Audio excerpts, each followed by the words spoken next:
Sarah had always loved the woods behind her grandmother's house. They were dense, wild, and full of hidden paths that twisted and turned in ways that made her feel like she was the only person to have ever walked them.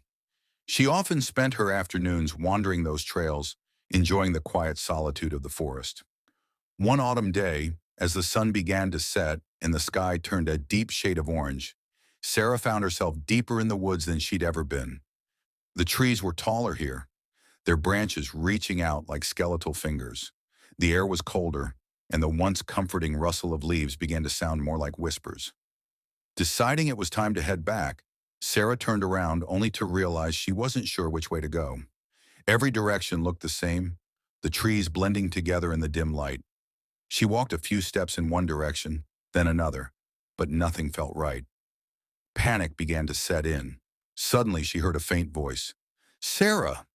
It called, soft and distant, almost like a breeze. She froze. It sounded like her grandmother, but distorted, as if the voice had been stretched thin and worn. "Sarah, come this way." She looked around, but there was no one in sight. The voice came again, this time from a different direction.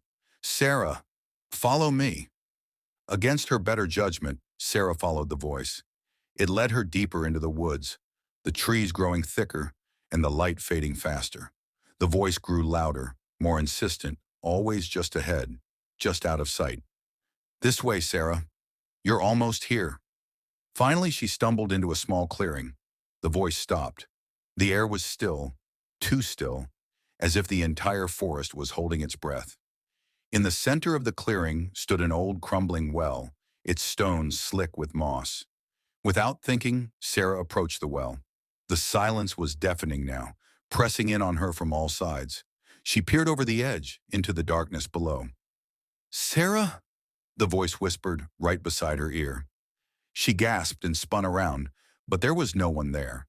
Trembling, she backed away from the well, only to hear the voice again, now coming from the depths of the well itself. "Sarah, come closer." She knew she should run, but her feet felt rooted to the ground.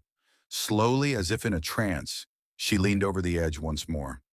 This time she saw something. Deep within the darkness, two pale eyes stared back at her, unblinking.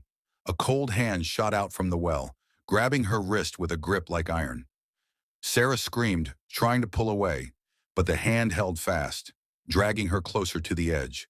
The voice, now a guttural growl, hissed, "Join us, Sarah!" With a final, desperate tug, she broke free and ran, not looking back. The forest seemed to close in around her, the trees whispering her name in voices that were not her grandmother's.